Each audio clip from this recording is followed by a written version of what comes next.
everyone.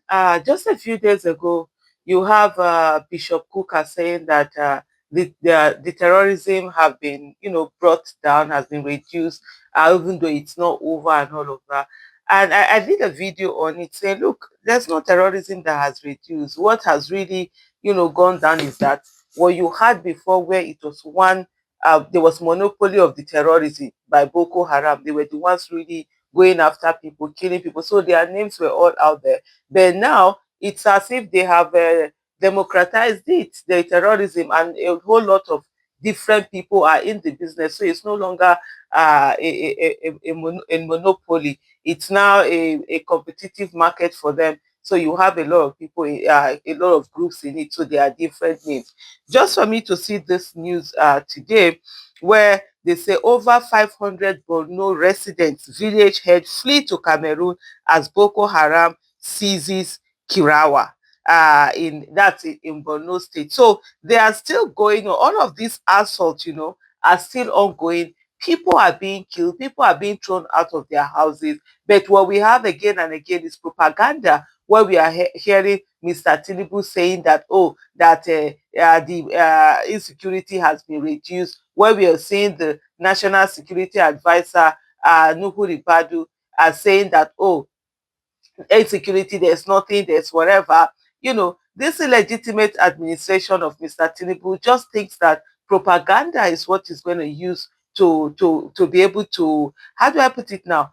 Use it to solve every problem, because of course they use propaganda a lot pre-election. They think it's also propaganda that you're going to use for governance. In the meantime, people are suffering, people are dying, people are going through so much.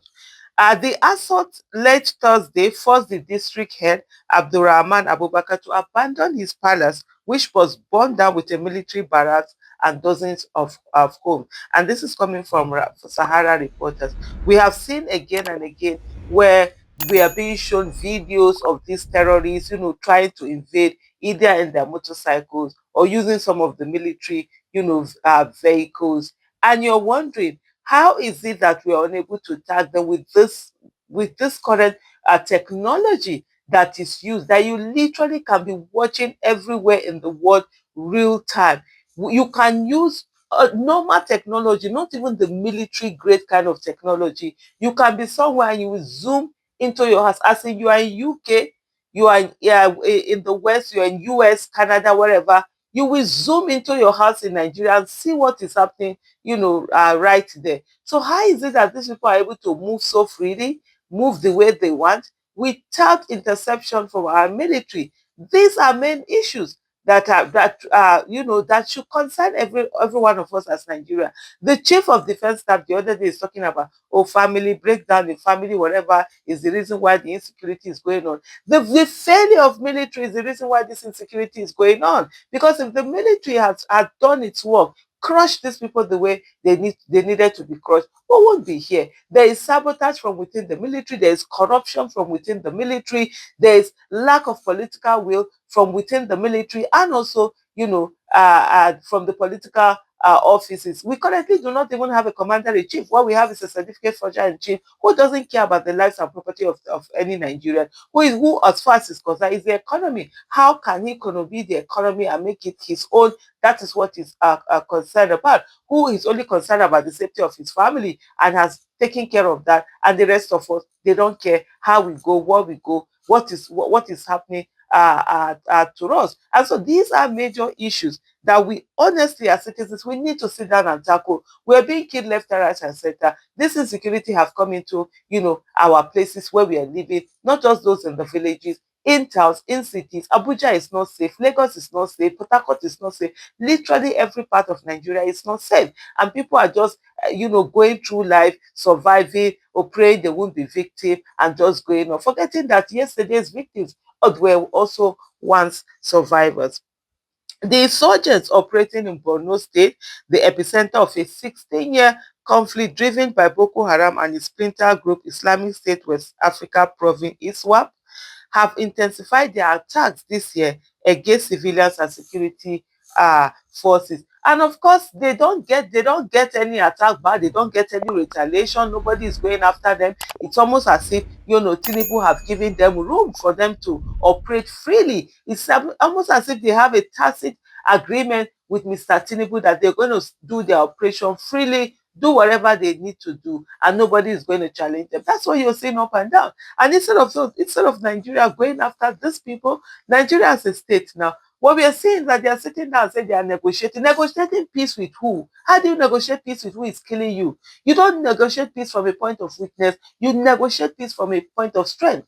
You go after them, you annihilate them, you bring them or you prosecute them, and then you'll be talking about negotiating peace. People are being killed, and here we are, we are being told they are negotiating peace and all of that. The palace, the chief that left his palace, which was burned down along with military barracks and dozens of homes, he said, I was left with no option but to flee to Cameroon.